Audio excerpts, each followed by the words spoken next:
ఈ సువార్త కూడికలు ఏ రీతిగా సిద్ధపాటు చేసి ఈ సువార్త కూడికలలో నాకు ఇచ్చిన అవకాశం బట్టి అన్న యాండ్రసన్న గారికి, వాళ్ళ సంఘానికి, సంఘ సేవకులకు, మీ ప్రతి ఒక్కరికి కూడా నా ప్రభు నామంలో మీకు అందరికీ నా వందనాలు తెలియజేసుకుంటున్నాను.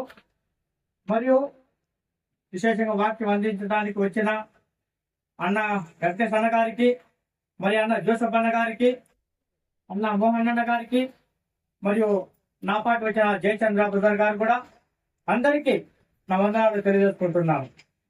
నాకు ఇచ్చిన కొంత సమయంలో ఒక వాక్యము చదివి మనం వాక్యాన్ని ధ్యానిస్తాము. నా సందేశము యాక్చువల్గా మరి కన్నడలో ఉంటుంది. నేను కర్ణాటక నుంచి వచ్చిన వాడిని కాబట్టి నా మెసేజ్ అంతా కన్నడలో ఉంటుంది. నా దగ్గర ఉన్న బైబిల్ కూడా కన్నడనే. కానీ కన్నడలో చదివి తెలుగులో మీకు నేను అర్థం చెప్పే రీతిలో ప్రయత్నం చేస్తాను. దేవుడు సహాయం చేస్తాడు. కానీ శ్రద్ధగా వినాలని నేను మరి కోరుకుంటున్నాను. అన్న టైమింగ్ ఎంతనా నేను చెప్పనా?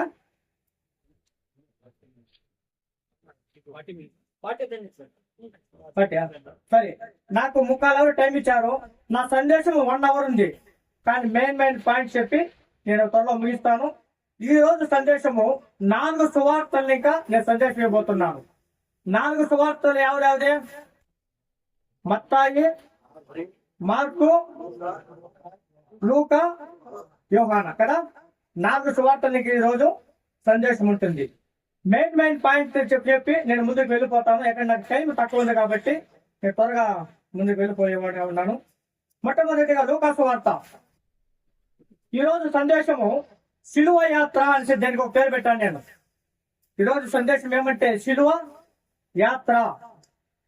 శిలువ గురించి మనం ఈరోజు ధ్యానించబోతున్నాం. లూకా సువార్త 22వ అధ్యాయం 47వ వచనము. 22:47. త్వరలో ఎవరు తెలుగు బైబిల్ చదవండి అన్న. అందరికీ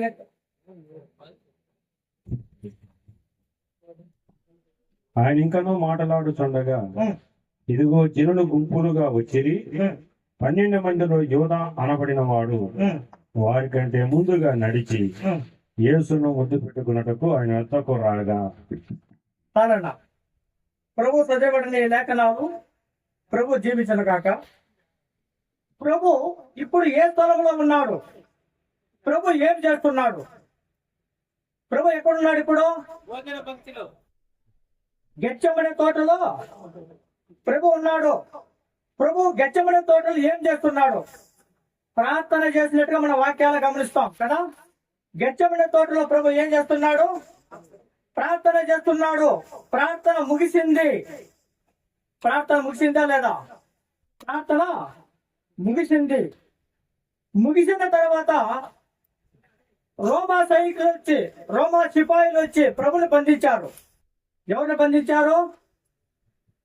ప్రభుని బంధించారు. ప్రభుని బంధించిన తర్వాత ప్రభుని ఎక్కడికి తీసుకొని వెళ్ళారు? రోమా న్యాయస్థానానికి ఈడ్చుకొని వెళ్ళినట్టుగా మనం వాక్యాలు చూస్తాం కదా. రోమా న్యాయస్థానము, రోమా గవర్నర్ పిలాతు ఉన్నాడే కానీ పిలాతు న్యాయ విచారణ చేయడం లేదు కదా. న్యాయస్థానానికి ఈడ్చుకుని వెళ్ళేట్టుగా మన వాక్యాలు గమనిస్తాము. నేను అన్ని చూపించడానికి టైం సాధ కాబట్టి నేను స్పీడ్ గా పోతాను. ఇప్పుడు న్యాయ విచారణ ఎక్కడెక్కడ జరిగింది? ఎవరెవరు న్యాయ విచారణ చేశారు? ఎక్కడెక్కడ జరిగింది? ఎవరు న్యాయ విచారణ చేశారు? నాకు ఇది ఒక అభ్యాసం ఏమంటే, మెసేజ్ ఇచ్చేటప్పుడు కొన్ని ప్రశ్నలు నేను అప్పుడప్పుడు అడుగుతా ఉంటాను. చెప్పండి. ఇప్పుడు న్యాయ విచారణకి హాజరుపరిచారు కదా. రాత్రి వేళలో ప్రభుని బంధించారు. బంధించి ఈడ్చుకొని వెళ్ళారు. రోమా న్యాయస్థానానికి అప్పగించారు. రోమా న్యాయస్థానంలో న్యాయ విచారణ ప్రారంభమైంది. ఎవరెవరు న్యాయ విచారణ చేశారు? సరే, ఇక్కడ 5 దిక్కుల న్యాయ విచారణ జరిగినట్టుగా మనం చూస్తాము. ఎన్ని దిక్కుల? 5 మంది న్యాయ విచారణ చేశారు. మొట్టమొదటిగా అన్న న్యాయ విచారణ చేశాడు. ఎవరు? అన్న. రెండవది కైనప్ప న్యాయ విచారణ చేశాడు. మూడవది పిలాతు న్యాయ విచారణ చేశాడు. నాలుగవది ఏ రోజు న్యాయ విచారణ చేశాడు. లాస్ట్ న్యాయ విచారణ ఎవరు చేస్తారో? ఎవరు లాస్ట్ చేసేదే? మళ్ళా పిలాతే. ఇప్పుడు 5 దిక్కుల న్యాయ విచారణ జరిగింది. మొట్టమొదటిగా లూకాసు వార్త 22వ అధ్యాయము 54 వచనం చదవండి. 54. వారు ఆయనను పట్టి ఈడ్చుకొని పోయి ఆ, ప్రధాన యాజకుని ఇంటిలోనికి తీసుకొని పోయిరి. ఆ, పేతురు దూరముగా వారి వెనుక వచ్చుచుండెను. చాలన్న. ప్రధాన యాజకుడు యోహాను రాసిన సువార్త 18వ అధ్యాయము 12వ వచనము. యోహాను రాసిన సువార్త 18వ అధ్యాయము 12వ వచనము. అంతటా సైనికులను శాస్త్రాధిపతియు ఆ, యూదుల బంట్రౌతులను ఉమ్, యేసును పట్టుకొని ఆయనను బంధించి ఆ, మొదట అన్న యొద్దకు ఆయన తీసుకొని పోయిరి. చాలు. మొదటి న్యాయ విచారణ చేస్తున్న వ్యక్తి ఎవరు? అన్న. దీనికి ప్రధాన కారకుడు అన్ననే. దీనికి అంతటిగా ప్రధాన కారకుడు ఎవరు? అన్న. అన్నకు వయసు అయింది కాబట్టి అన్న ఏం చేశాడు? న్యాయ విచారణ చేశాడు. న్యాయ విచారణ జరిపిన తర్వాత అన్న ఏం చేశాడంటే మళ్ళా కయ్యప్ప దగ్గరికి పంపించాడు. అదే లూకాసు వార్త 22వ అధ్యాయం 66వ వచనము. 22:66. ఉదయం కాగానే ఆ, ప్రజల పెద్దలను ఆ, ప్రధాన యాజకులను ఆ, శాస్త్రులను కూడి ఆ. ఆయనను తమ మహాసభలోనికి తీసుకొని పోయి చాలు కదా. యోహాను రాసిన సువార్త 18వ అధ్యాయం 24వ వచనము. 18:24. అంతటా అన్న ఆ, యేసును బంధించబడి ఉన్నట్టుగానే ఆ, ప్రధాన యాజకుడైన కయప యొద్దకు పంపాడు. చాలు కదా. ఇప్పుడు ఎన్ని దిక్కుల న్యాయ విచారణ జరిగింది? 2 దిక్కుల న్యాయ విచారణ కంప్లీట్ అయ్యింది. లూకాసు వార్త 23వ అధ్యాయం 1వ వచనం. 23:1. అంతటా వారందరూ లేచి ఆ, ఆయనను పురాతనతకు తీసుకుని పోయి ఆ, ఇతడు మా జనమును తిరగబడి ప్రేరేపించుచు ఆ, కైసరునకు పన్నియ వద్దయని ఆ. తానే క్రీస్తు ఒక రాజుననియు చెప్పగా మేము వింటిమని ఆయన మీద నేరం మోపసాగిరి. చాలు కదా. 3వ న్యాయ విచారణ చేసింది ఎవరు? ఆ? పిలాతు. కైసరే కాదు, పిలాతు కదా. 3 న్యాయ విచారణ ఇక్కడ కంప్లీట్ అయింది. ఈ న్యాయ విచారణ చేసింది రాత్రి పూటలో చేసారా, పగులు చేశాడా? చెప్పండి. రాత్రే కదా. బంధించింది ఎప్పుడు? రాత్రే. న్యాయ విచారణ రాత్రే జరుగుతుంది. రోమా న్యాయస్థానాల ప్రకారము రాత్రి పూటలో విచారణ జరిపెట్టగా లేదు. వీళ్ళు న్యాయము తప్పారు. రోమ సామ్రాజ్యంలో న్యాయము తప్పారు వీళ్ళు.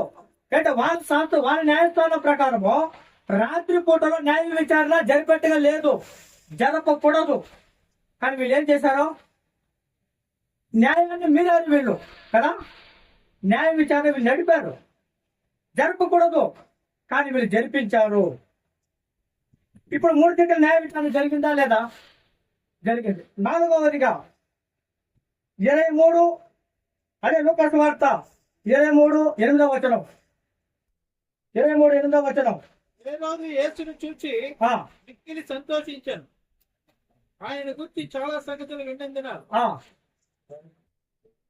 చాలనా. ఇప్పుడు 4వదిగా జరిపిస్తున్నది ఎవరు?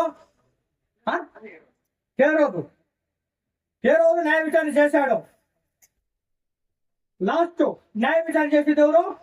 పిలాతు దగ్గరికి వచ్చేద్దాం డైరెక్ట్ గా. 5వదిగా లూకాసు వార్త 23:12. 23:12. అంతకు ముందు ఏ రోజును పిలాతును ఒకరికొకడు శత్రువులై ఉండి ఆ దినమున ఒకరికొకడు చాలన్నా. కడేదిగా న్యాయ తీర్పిచ్చేది ఎవరు? పిలాతు. యోహాను రాసిన సువార్త 19వ అధ్యాయం 11వ వచనం. 19వ అధ్యాయం 11వ వచనం. అందుకు యేసు ఆ, పైనుండి నీకు ఇయ్యబడి ఉంటేనే తప్ప ఆ, నా మీద నీకు ఏ అధికారము ఉండదు. ఆ, అందుచేత నన్ను నీకు అప్పగించిన వానికి ఆ, ఎక్కువ పాపము కలదనను. ఆ. ఇప్పుడు చదవండి. పైనుండి తప్ప ఆ, నా మీద నీకు ఏ అధికారం ఉండదు. ఆ, అందుచేత నన్ను నీకు అప్పగించిన వానికి ఎక్కువ పాపము కలదనను. ఆ, ఈ మాటను బట్టి పిలాతు ఆయనను విడుదల చేయుటకు ఎత్తము చేసిన కానీ ఆ, యూదులు ఆ. "నీవు ఇతన్ని విడుదల చేసివా? ఆ, కైసరుకు స్నేహితుడు కావు. ఆ. తాను రాజు వాడును. ఉమ్, కైసరుకు విరోధంగా మాట్లాడుతున్నాడని ఆ. కేకలు వేసేది. చాలన్నా. ఇప్పుడు న్యాయ విచారణ కంప్లీట్ అయింది. పిలాతు న్యాయ విచారణ చేసి కంప్లీట్ చేసిన తర్వాత పిలాతు ఎవరికి అప్పగించాడో చేసుకునే ఎవరికి అప్పగించాడో కానీ ప్రభుని ఎవరికి అప్పగించింది? యూదులకు అప్పగించాడు కదా. యూదులకు అప్పగించే ముందుగా పిలాతు ఏం చేశాడు? 19 ఓట్లు మనం చదువుతున్నాం కదా. 19 ఓట్లు చదవన్నా. అప్పుడు పిలాతు యేసును పట్టుకుని ఆ, ఆయనను కొరడాలతో కొట్టించాను. ఆ, సైనికులు ముందుగా కిరీటమును అల్లి ఆ, ఆయన తల మీద పెట్టి ఆ, ఊదారంగ వస్త్రమును ఆయనకు తొడిగించి ఆ, ఆయన యుద్ధకు వచ్చి ఆ, సుగుణ రాజా సోమని చెప్పి ఆ. ఆయన అరిచేతితో కొట్టి చాలన్నా. పిలాతుకి నిజంగా చెప్పాలంటే యేసు స్వామిని సిలువకి అప్పగించేది పిలాతుకి ఇష్టం లేదు. అని ఏదో ఒక రీతిలో ప్రభుని ఇడిపించాలని అనేక రీతిలో ప్రయత్నం చేశాడు, కానీ అతని ప్రయత్నము ఫలించడం లేదు. ఎవరి ప్రయత్నం ఫలించలేదు? పిలాతు ప్రయత్నం ఫలించడం లేదు. శాస్త్రులు, పరిసయ్యులు, మత నాయకులు, పెద్దలు అంతా ఒట్టిగా చేరి వచ్చి ప్రభుని సిలువ వేయాలని కోరుకుంటున్నారు. సిలువనిగా తప్పించాలనేసి కూడా ఒక ఆత్మ కూడా అక్కడ కోరడం లేదు. ఎవరు మాకు ప్రభు వద్దంటున్నారు, ఇతను మాకు అక్కడ లేదు అంటున్నారు, మాకు బరబ్బ కావాలంటున్నారు. మన కోసము, మన పాపాల కోసము ప్రాణం పెట్టిన ప్రభువుని వాళ్ళు అంగీకరించడం లేదు. వాళ్ళు తిరస్కరిస్తున్నారు. వాళ్ళు తిరస్కరించేది వాళ్ళని కాదు, ప్రభువుని కాదు.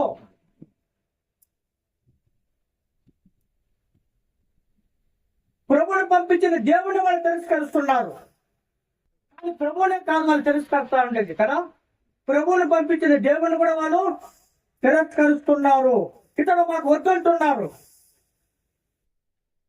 కానీ పిలాతు ఏం చేశాడు? ప్లాన్ చేశాడు. ఏం ప్లాన్? అదే మనం చదువుకునేది. ఏదో ఒక రీతిలో వీళ్ళ మనసుల్ని శాంతి పరీక్షించాలని, సమాధాన పరచాలనేసి ఇలా చేశాడు. యాక్చువల్లీ పిలాతుకి ప్రభుని కొట్టడం ఇష్టం లేదు, ప్రభుని హింసించడం అసలే ఇష్టం లేదు.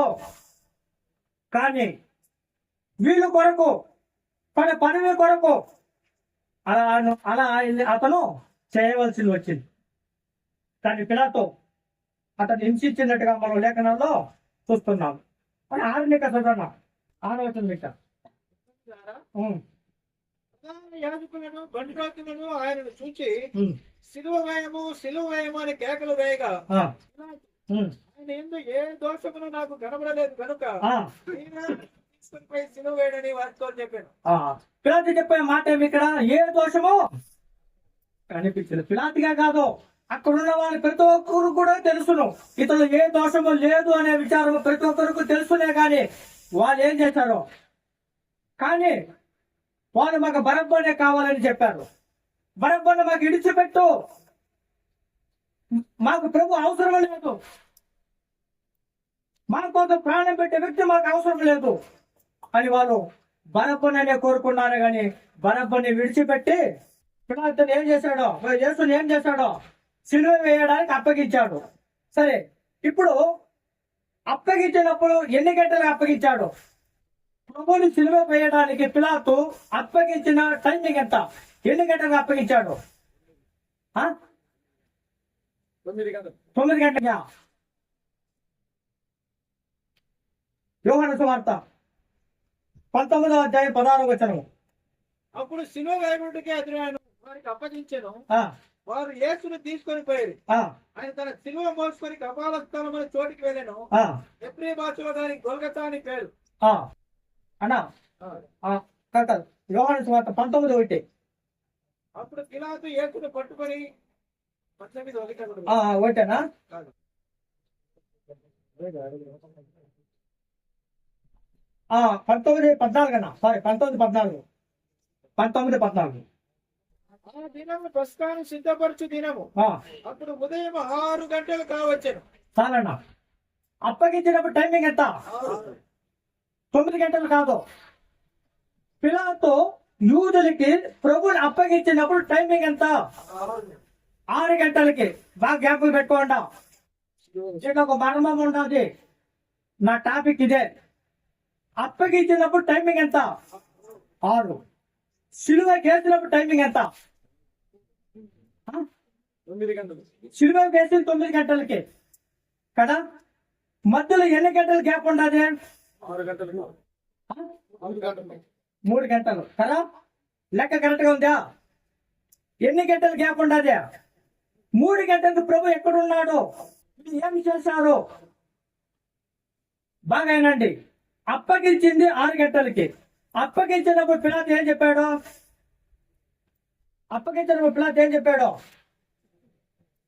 పిలాతు ఒక మాట చెప్పాడు అక్కడ. మార్కు సువార్త 15:15. మార్కు 15:15. పిలాతు జనసమూహమును సంతోష పెట్టుటకు మనస్సు గలవాడై వారికి బరబ్బాను విడుదల చేసి యేసును కొరడాలతో కొట్టించి సిలువ వేయని అప్పగించెను. సరేనా? బరబ్బాను విడుదల చేశాడు. మళ్ళీ ఏం చేశాడు పిలాతు? యేసుని ఏం చేశాడు? కొరడాలని ఇంకా కొట్టి సిలువకి వేయమని చెప్పాడు. పిలాతు చేసి ఇంతే కదా.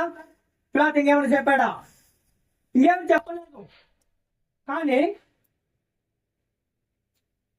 ఇప్పుడు సిలువకి వేయడానికి ఎంత టైం కావాలా? వాళ్ళు యెరూషలేములో ఉన్నారు కదా. న్యాయ విచారణ ఎక్కడ జరిగింది? న్యాయ విచారణ ఏ స్థలంలో జరిగింది? యెరూషలేములోనే. న్యాయ విచారణ ఎక్కడ జరిగింది? యెరూషలేమే. దానికి కంటెంట్ ఏం చేస్తుంటారా? యెరూషలేములో న్యాయ విచారణ జరిగింది. యెరూషలేము లేక గొలగొత్తా అనే స్థలానికి ఎంత దూరమో? 1.5 కిలోమీటర్. ఎంత? 1.5 కిలోమీటర్ గొలగొత్తా అనే స్థలానికి. కానీ 6 గంటలకు అప్పగించిన ప్రభుని 9 గంటలకు సిలువ వేశారు. కానీ మధ్యలో ఏమి జరిగింది? మధ్యలో? ఏం జరిగింది తెలియదా? మార్కు సువార్త 15వ అధ్యాయము 16 వచనం. 16 సైనికులు ఆయన ప్రేతోరీము అధికార మందిరంలో తీసుకొని పోయి సైనికులందరికీ సమకూర్చుకుని తర్వాత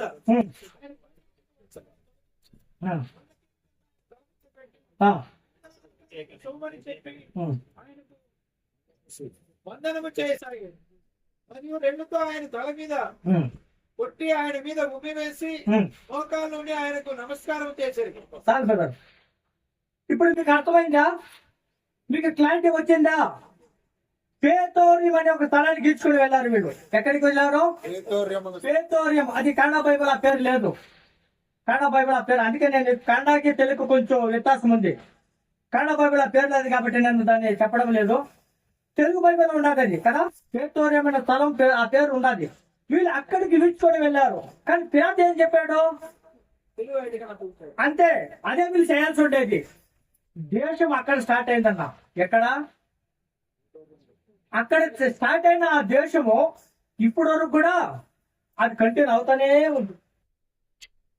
వీళ్ళు పేతోరియం అనే స్థలానికి విడుచుకొని వెళ్ళారు. ఎవరిని? ప్రభుని. ఒకటి, న్యాయ విచారణ పూర్తి కాక ముందుగానే కొట్టకూడదు. న్యాయ విచారణ పూర్తి కాక ముందుగానే ఒక వ్యక్తిని కొట్టకూడదు. అది రోమా న్యాయస్థానం అది. కానీ వీళ్ళు అది కొట్టారు కదా. న్యాయ విచారణ ఊరికే జరగలేదండి. అక్కడి ఇంకా ఇక్కడికి అక్కడికి అనేక విధాలు అతను హింసించారు, బాధ పెట్టారు. రాత్రి లేదు. కానీ ప్రభు ఎంత బాధపడి ఉంటాడు కదా. ఎప్పుడైనా దీన్ని మనం తెలుసుకున్నామా? ఆయన బాధలో ఎప్పుడైనా మన బాధగా మనం ఎప్పుడైనా భావించామా? మన బాధగా మనం స్వీకరించామా? ఎందుకు ఆయన ఇంతగా తగ్గించుకున్నాడు? ఇందుకు ఎవరి కోసము, ఎవరు చేసిన పాపాల కోసము, మన పాపాల కోసమే ఆ బాధలు, ఆ నిందనలు, అవమానాలు నేను పడుతుంటా. నా పరంగా, మనందరి పరంగా ఆయన మౌనంగా సహించాడు. ఒక్క మాట కూడా నోరు తెరవలేదు అతడు, మౌనంగా ఉన్నాడే గాని. కానీ ఆ మౌనంగా ఉండడంలో ఏం ఉద్దేశము? ఆయన నోరు చేసి మాట్లాడక రాదా? మాట్లాడలేడా? మాట్లాడతాడు. కానీ మాట్లాడే సందర్భం అక్కడ లేదు కాబట్టి అతను మౌనంగా సహించాడు. మాట్లాడే సందర్భం ఉన్నా కూడా కానీ అతను మాట్లాడలేడు. ఎందుకంటే అతడు మాట్లాడితే మనకు పరలోక రాజ్యం దొరికేది కాదు. కానీ ఆయన మౌనంగా సహించాడు. కానీ ఇక్కడ 4 విధమైన శిక్షలు ఇచ్చారు. ఎన్ని విధాలుగా ఉండే శిక్ష? 16వ వచనం ఇంకా 19 చదువుతాడు. నిదానంగా చదవండి అన్న. ఫస్ట్ నంబర్ 1, అందరినీ సమకూర్చుకుని తర్వాత ఆయనకు ఊదారంగ వస్త్రమును తొలగించి, నంబర్ 1. రెండోది అంద కిరీటమును ఆయన తల మీద పెట్టి, రెండోది యూదుల రాజానికి శుభమని చెప్పి ఆయనకు వందనము చేయసాగిరి. మరియు వేళ్లతో ఆయన తల మీద కొట్టి ఆయన మీద ఉమ్మి వేసి. చాలన్నా, ఇప్పుడు ఎన్ని తరాలు శిక్షించారు వీళ్ళ? 4 కదా. ఈ 4కి శిక్ష విధించినంత తప్పు మన ప్రభు ఏం చేస్తాడంటే చెప్పండి, ఏం చేశాడు? మనల్ని ఈ లోకానికి విడిపించేదేనా ఆయన చేసిన తప్పు? అదేనా నేరము? పరలోకంలో ఉన్న మన దేవుడు కదా, రాజాతి రాజుడు, సార్వభౌముడైన దేవుడు, నిత్యం ఆరాధనలను, శుద్ధ స్తోత్రాలను పొందిన మన దేవుడు అనంతా విడిచిపెట్టాడు అనేసి మనం మార్కు సువార్త చదువుతాం కదా. మార్కు సువార్తలు మనం చదువుతాం. అంతా బరిది చేస్తున్నాడు అని కన్నడ బైబిల్లో ఉన్నది. దాసుడు రూపంగా ధరించాడు. దాసుడు అంటే ఎవరు?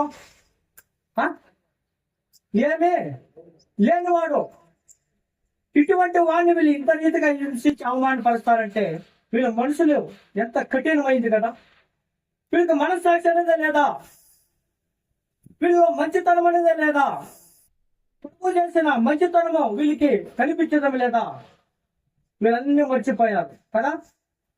కానీ దీంట్లో నాకు చాలా బాధ కలిగించే విషయం ఏం చేస్తున్నా, ఆయన ముఖానికి ఊంచారని చూస్తున్నాము. అలా కన్నడ తెలుగు బైబిల్ ఏమన్నా ఉందే? ఉమ్మి వేసిరి. ఎవరు ముఖాన్ని వేసిరియా? ఏమో కొట్టి పర్వాలేదు, ముళ్ళ కెరటం పెట్టి పర్వాలేదు, కానీ ముఖానికి ఊంచాడంటే అది చాలా బాధాకరమైన విషయం. ఇక్కడ కూర్చున్నారు ప్రతి ఒక్క విషయం, ప్రతి ఒక్కరు నేను కోరుకునేది ఒకటే, అన్నిటికైనా ఘోరమైన శిక్ష ఏం చేస్తున్నా? ముఖానికే ఉంటుంది. ఎవరైనా ముఖానికి కొంత సహిస్తారా? కానీ మన ప్రభువు నోరు తెరవలేదు. నోరు తెరవలేని పరిస్థితిలో మన ప్రభు ఉన్నాడే కానీ ఒక మాట కూడా అతను మాట్లాడలేదనేది మన వాక్యాల్లో గమనిస్తాం. మౌనంగా సహించాడు. ఇక్కడ ఆ మున్న టైంలో ఇక్కడ ఇదే జరిగింది. ఇప్పుడు నేను చెప్పింది మీకు అర్థమైందా? 6 గంటలకు అప్పగింత జరిగింది, 9 గంటలకు సిలువకి వేసిరి, మొత్తం 3 గంటలు ఆయన హింసించారు. హింసించారా లేదా? ఇటువంటి దేవుడిని మనం నమ్ముకున్నావా కానీ ఈ హింసలు మనకుండాదా? ఈ శోధనలు మనకుండాదా? ఈ అవమానాలు మనకుండాదా? చిన్న చిన్న కష్టాలు, చిన్న చిన్న శోధనలతో మనం తట్టుకోలేము కదా. ఇప్పుడు అతను కూర్చొని కష్టము అతను ఎవరి దగ్గర చెప్పుకోవాలా? ఎవరిని వేడుకోవాలా? గెచ్చబడిన తోటలో చేసిన ప్రార్థన అదే. గెచ్చబడిన తోటలో ప్రభు ప్రార్థన చేశాడు కదా. ఎందుకొరకు ప్రార్థన చేశాడు? ఈ శోధనలని, ఈ అవమానాలని ఆయన భరించడం కోసమే ప్రార్థన చేశాడు. రెండవది, వదిలిపోతున్న సంఘాల కోసం ప్రార్థన చేశాడు. మూడవదిగా, వదిలిపోతున్న తన శిష్యుల గురించి ప్రార్థన చేశాడు. కానీ ఇన్ని తరాలు అతను హింసించారు. బాధ పెట్టారా లేదా? సరే, ఇక్కడ సిల్వ కాసే టైమింగ్ ఎంత? 9 గంటలకి. యోహాను రాసిన సువార్త 19:17. యోహాను రాసిన సువార్త 19:17. యేసును తీసుకుని పోయి ఆయన తన శిలువ మోసుకొని అబ్బాల స్థలమును చోటుకు వెళ్ళాను. చాలు. తన శిలువ మోసుకొని ఏంటో మన వాక్యాల్లో గమనిస్తాము. ఈ శిలువ మోయాల్సిన వ్యక్తి ఎవరు? ఈ శిలువ ఎవరి కోసం సిద్ధపాటు చేసిన శిలువ? అది ఎవరి కోసం? బరబ్బా కోసము. బరబ్బా తప్పించుకున్నాడు. బరబ్బా మోయాల్సిన సిలువ అది. బరబ్బా ఎత్తుకోవాల్సిన సిలువ అది. ఆ బరబ్బకి ముళ్ళు కిరీటం పెట్టాల్సి ఉండా. బరబ్బని కోడలేక కొట్టాల్సి ఉండా. బరబ్బా మహానికి ఉమ్మాల్సి ఉండా కదా. దానికి అరకుడు ఎవరు? బరబ్బానే చేస్తున్నా. అరకుడు ఎవరు? బరబ్బనే కదా. బరబ్బ తప్పించుకున్నాడు. కానీ ఏ పాపము పుణ్యము అరిగి ఎరగని మన దేవుడు అదంతా భరించాడు. కానీ సిలువను ఎత్తుకొని గొల్గొత్తా అనే స్థలానికి వెళ్ళాడు. సిలువ వేసిన టైం 9 గంటలు కదా. ప్రాణం విషయం టైం వచ్చేప్పటికే, చీకటి కమ్మింది వచ్చేప్పటికే, 3 గంటలకి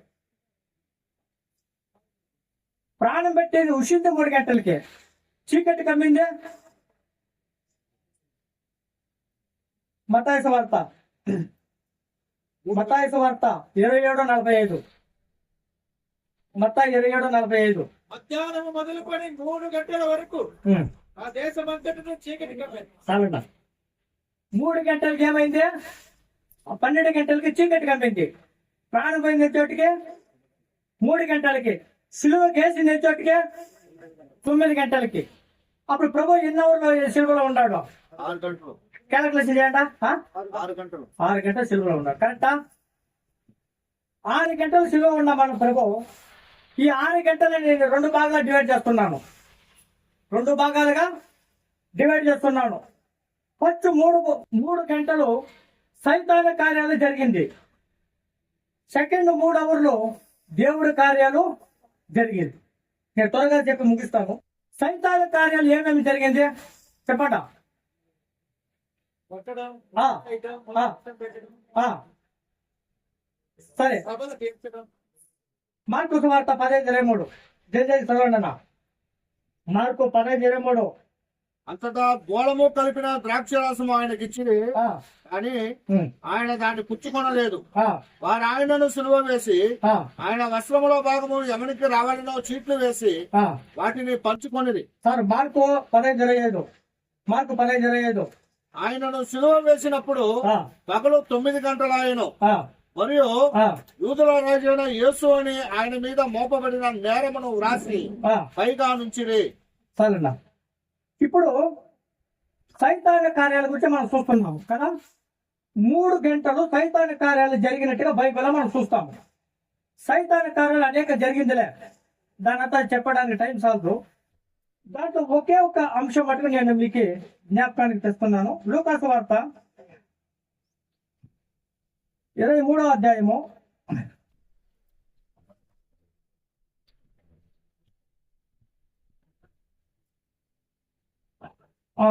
43. అందుకు ఆయన వానితో నేడే నీవు నాతో కూడా పరదేశంలో ఉందని నిశ్చయముగా నీతో చెప్పుచున్నాను. దాని కొంచెం పై చదవన్నా. యేసు రాజ్యములోనికి వచ్చినప్పుడు నన్ను జ్ఞాపకం చేసుకోను.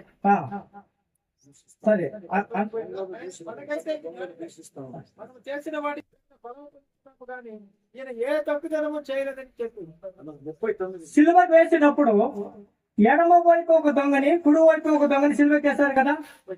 2 దొంగలు మన ప్రభు వేలాడుతున్నాడు. కానీ ఒక దొంగ ఏం చేశాడు? 39వ వచనం చదవండి. వేలాడదీయబడిన నేరస్తులలో ఒకడు ఆయనను దూషించు క్రీస్తు కదా. సారన్న ఫస్ట్ దూషించారు. ఎవరు? 2 దూషించారే. అదో నెక్స్ట్ వాక్యాలు చదవచ్చు. 2 దూషించిన వాళ్ళే. దూషించారా లేదా? ఆ దొంగ ఏమని దూషించాడు? నిన్ను రక్షించుకొని మమ్మల్ని కూడా రక్షించవా అన్నాడు. ఒకవేళ దొంగ చెప్పినట్టుగా ప్రభు ఏమైనా చేస్తుంటే మనకు రక్షణ ఉందా? ఆ వేదన ఆ దొంగ పడలేకపోతున్నాడు. కలవారి సిలువలో వేలాడుతున్నాడు ఆ దొంగ కదా. కానీ దొంగ చెప్పిన మాట, నిన్ను రక్షించుకొని మమ్మల్ని రక్షించవా. కానీ 2వ దొంగ చెప్పాడు. 39వ వచనం. అయితే 2వ వాడు వాడిని గద్దించి నీవు అదే శిక్షా విధిలో ఉన్నావు కనుక దేవునికి భయపడవా. చాలన్నా. రెండో దొంగ ఏం చెప్పాడు?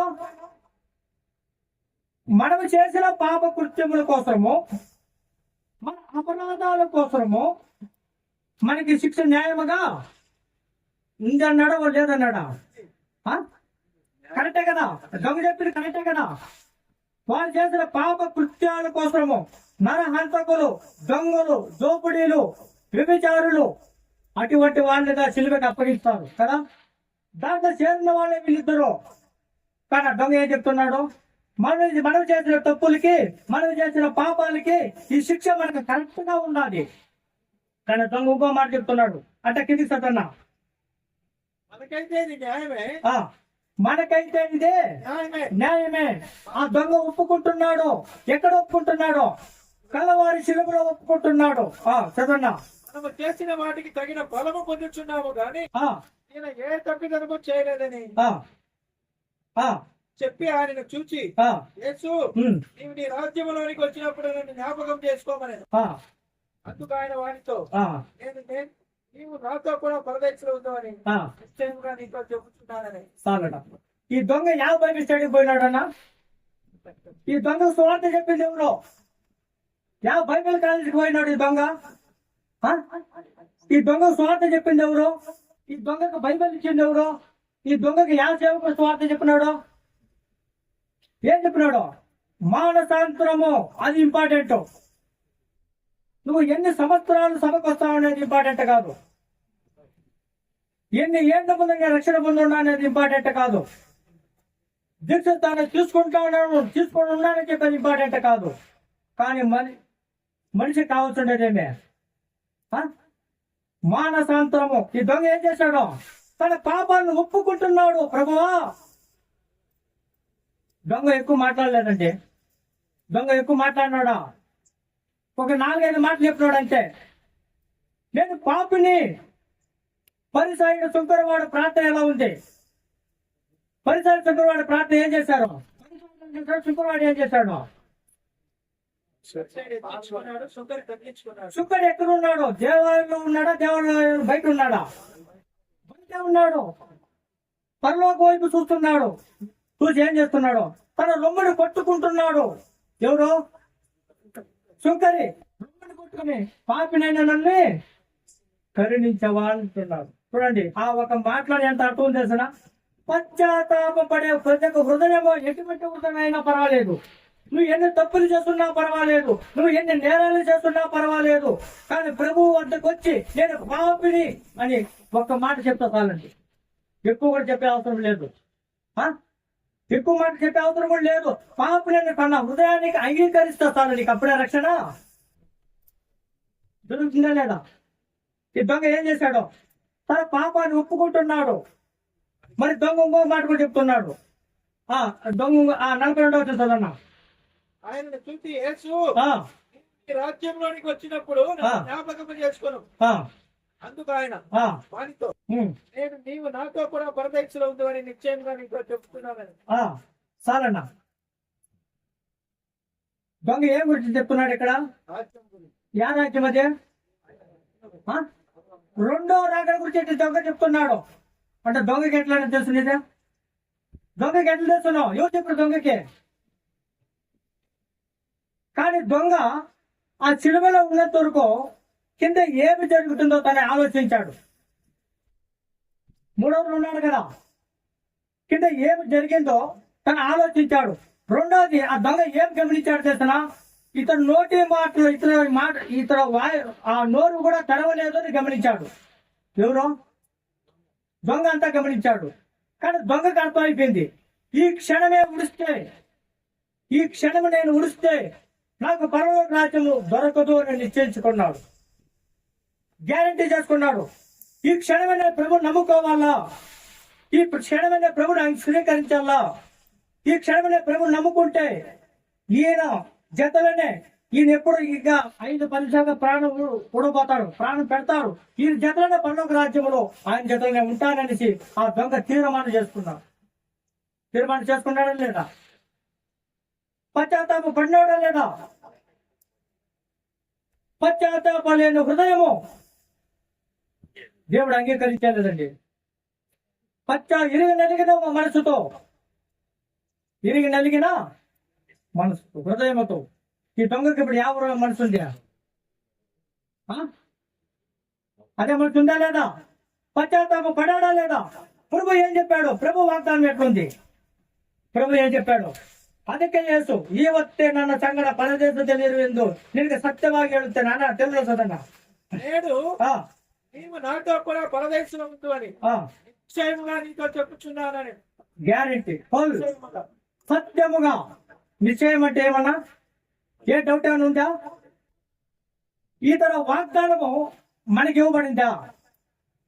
మనకు ప్రభు మన పక్క ఈ తర మాట్లాడతాడా? మన తరపుగా మాట్లాడతాడా లేదో తెలీదు, కానీ దొంగ తరపుగా మట్టుకు గ్యారెంటీ చెప్తున్నాడు. దొంగ తరపు మట్టుకు ఏం చెప్తున్నాడు? గ్యారెంటీ చెప్తున్నాడు. మన పట్ల గ్యారెంటీ చెప్తాడో తెలియదు. అది మన ప్రవర్తన బట్టి మనం స్వీకరించే కదా, మనం ఎంత మటుకు స్వీకరించడం దానిపైన అది డిపెండ్ అవుతుంది. సరే, ఇప్పుడు 3 అవర్లో చెప్పాను కదా. ఇంకా 3 అవర్లు ఏముంది? దేవుడి కార్యం జరిగింది. దేవుడి కార్యం ఏమి జరిగింది అనేది బైబిల్లో స్పష్టంగా లేదు.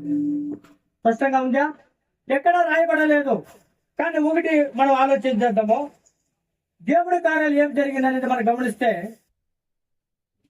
12 గంటలకు చీకటి కమ్మింది. ప్రాణం పొందిన చోటికి 3 గంటలకి. 3 గంటలు ఏం జరుగుండొచ్చు? కానీ ఏం జరుగుండొచ్చు అనేది బైబిల్లో లేదు. కానీ ఆదికాండ 22వ అధ్యాయము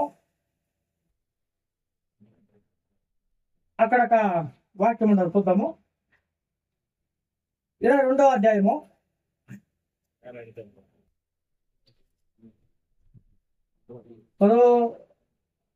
10వ వచనం అనుకుంటాను. అన్నా 9వ చదువు అన్న. 9 చదువు.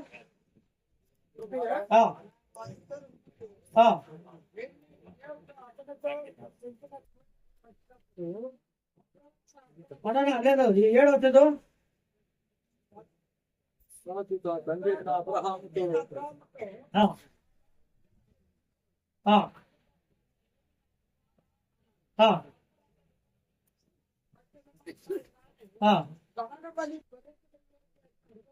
చాలన్నా, చాలు ఉన్నాడన్నా. ఇక్కడ ఆదికాండ 22వ అధ్యాయంలో ఇక్కడ ఎవరు వస్తున్నాడో అబ్రాహాము, ఇసాకు గురించి మనం చూస్తాము కదా. అబ్రాహాముకి దేవుడు ఆజ్ఞ ఏమి? నీ ఒక్కగానొక్క కుమారుణ్ణి దహన బలిగా అర్పించాలనేసి దేవుడు ఆజ్ఞ చేశాడు. చేశాడా లేదా? అబ్రాహాము బయలుదేరాడు. ఎక్కడికి? దేవుడు చెప్పిన చోటికి. 3 దినాల ప్రయాణం. అబ్రాహాము, ఈసాకు ఇద్దరు పనివాళ్ళు. ఒట్టు ఎన్ని జనాలు బయలుదేరారు? 4. దేవుడు చెప్పిన చోటుకి వాళ్ళు వచ్చారు. ఎక్కడికి వచ్చారు? దేవుడు చెప్పిన చోటుకి వాళ్ళు వచ్చారు. దేవుడు చెప్పిన చోటుకి వచ్చిన తర్వాత అబ్రాహాము ఏం చేశాడు? పనివాళ్ళతో ఏం చెప్పాడు? మీరు ఇక్కడనే ఆగము అన్నాడు. ఏం చెప్పాడు? ఎందుకు వాళ్ళ కొండపైకి రాకూడదా? ఎందుకోసం రాకూడదు? వాళ్ళు రక్షణ పొందిన వాళ్ళు కాదు. రెండవది, ఈసాకు బలి ఇచ్చేది ఆ సన్నివేశము వాళ్ళు చూడకూడదు. ఆ సన్నివేశం ఎవరు చూడకూడదు? ఇప్పుడు 3 దినాల ప్రయాణం వచ్చిన వాళ్ళకి కొండ పని ఎక్కడానికి తెలీదా? అబ్రాహాము ఎందుకు వద్దన్నాడు? మీరు ఇక్కడే ఇదే చోట ఉండము అన్నాడు కదా. అది చదవండి. అదే 5 లెక్క చదవన్నా. 5వ వచనం. ఇంకా తన పనివారితో నేను గాడితో ఇక్కడే ఉండడి, నేను ఈ చిన్నవాడును అక్కడికి వెళ్ళి దేవునికి మొక్కి మరలా వచ్చిందని చెప్పి దహన బలి కట్టెలు తీసుకొని తన కుమారుని ఇస్సాకు మీద పెట్టి తన చేతితో నిప్పును కత్తిని పట్టుకొని పోయి. చాలన్నా. అబ్రాహాము ఏం చెప్పాడు? వాళ్ళు రమ్మని చెప్పాడా? ఇక్కడ ఉండండి అని చెప్పాడా? ఇక్కడనే ఉండుడి. ఆ సన్నివేశం అటువంటిమైన సన్నివేశము. అది తండ్రి కుమారుగా జరిగే సన్నివేశం. అది ఆ సన్నివేశంలో 3వ వ్యక్తికి చోటు లేదు. కానీ ఇక్కడ చీకటి కమ్మిందంటే అక్కడ ఏమి జరుగుతుందో కింద ఉన్న వాళ్ళు మత నాయకులు, పెద్దలు, శాస్త్రులు కూర్చుంటారు కదా, వాళ్ళు ఎవరు చూడకూడదు అని చీకటి పరిచాడు దేవుడు. కానీ ఏం జరుగుండొచ్చేమో, కానీ ప్రభు ఆ కలవారి సిలువలో ఊరికే ఉన్నాడా? నోరు మూసుకుని ఉన్నాడా? లేదు, తండ్రిని ప్రార్థన చేసుకుంటూ నేను ఆలోచన చేస్తాను. నాకు తగిన ఆలోచనలో చెప్తున్నాను. ప్రభు ఊరికే ఉండుంటాడు అక్కడ. గెట్టెమ్మని తోటలో ఎలా ప్రార్థన చేశాడో ఆ కలవారి సిలువలో కూడా అలాగా ప్రార్థన చేస్తుంటాడు. అది ఎవరి కోసం ప్రార్థన చేస్తుంటాడు అంటే మన వాక్యాలు గమనిస్తే కింద ఉన్న వాళ్ళ కోసం. కింద ఎవరెవరు ఉన్నారో మత నాయకులు, పెద్దలు, యూదులు, శాస్త్రులు, పరిసరాలు అందరూ ఉన్నారు కదా, వాళ్ళ కోసం ప్రభు ప్రార్థన చేసుకుంటాడు. వాళ్ళ రక్షణ కోసం ప్రార్థన చేసుకుంటాడు. వీళ్ళ కోసం నేను రక్తం కాల్చిన కోసం ప్రార్థన చేస్తుంటాడు. ప్రభువా, తండ్రిని పెట్టుకుంటున్నాడు. తండ్రి, నేను ఇంకా వచ్చే సమీపమైంది, నా ప్రాణం పోతుంది, కానీ పోయాక ముందుగా ఒక ప్రార్థన చేస్తానని అతను చెప్పి ప్రార్థన చేసుకుంటాడని నేను ఆలోచన చేస్తున్నాను. ఆడ ఏమి లేదు, అక్కడ ఏమి మిగలలేదు కదా, అక్కడ ఇంకేమైనా మిగిలిందా? ఏమీ లేదు. కాబట్టి అతడు ప్రార్థన చేసుకుంటాడని మనం గమనించచ్చు. కానీ ప్రభు ప్రాణం వచ్చేటికి లూకాసు వార్త 23:46 అప్పుడు యేసు గొప్ప శబ్దంతో కేక వేసి, తండ్రి, నీ చేతికి నా ఆత్మను అప్పగించుకొనుచున్నాను నేను. ఆయన ఇలాగ చెప్పి ప్రాణము విడిచెను. ప్రాణం చేసేటప్పుడు ఏం చెప్పినాడు? నీ చేతికి నా ఆత్మని అప్పగించుట అంటే ప్రాణము ఇడుటనే. ప్రాణం వచ్చాడు ఎవరి కోసం? ఇంతగా సహించింది ఎవరి కోసమో? మనమేమో చేస్తున్నానిసా? దావీదు చెప్తున్నాడు, తాయి గర్భుడిగా పుట్టినప్పుడు ఇంకా నేను పాపిని అంటున్నాడు. దావీదు అంటున్నాడా లేదా? పాపినిగా ఉన్న నా కోసము, నిత్యం నరకానికి వెళ్ళవలసిన నా కోసము, ఆ నరక బంధనానికి విడిపించడం కోసము పరిశుద్ధమైన దేవుడు, భూమి ఆకాశాన్ని సమస్తాన్ని నిర్మించిన మన దేవుడు, రాజాది రాజు సార్వభౌమైన దేవుడు అదంతా విడిచిపెట్టాడు.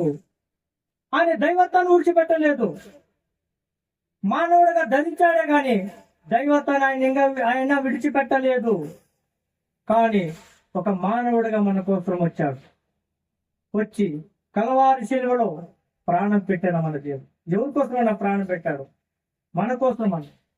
మనం చేసిన పాపాల కోసమే, నిత్యం నరకానికి మనం తప్పించడం కోసమే. అటువంటి దేవుడిని మనం నమ్ముకున్నామంటే మనం ఎంతో ధన్యులము. ఈ లోకంలో ఎన్నో కోట్ల జనాలు ఉన్నారు కదా, ఐశ్వర్యవంతులు ఉన్నారు, ధనవంతులు ఉన్నారు, జ్ఞానులు ఉన్నారు. కానీ ఎవరికి లేనింత సమాధానము, ఎవరికి లేని నిరీక్ష ఎవరికి ఇచ్చాడు? తన పెట్టిన ఆయన మనకి ఇచ్చాడు. మనకిచ్చాడా లేదా? ఇటువంటి దేవుడిని మనం ఆరాధిస్తున్నామంటే, ఇటువంటి దేవుడిని మనం నమ్ముకున్నామంటే మనం ఎంత గొప్పవాళ్ళం కదా. ఎప్పుడైనా దీన్ని మనం ఆలోచన చేస్తున్నామా? మన కోసం ప్రాణం పెట్టిన మన దేవుడు.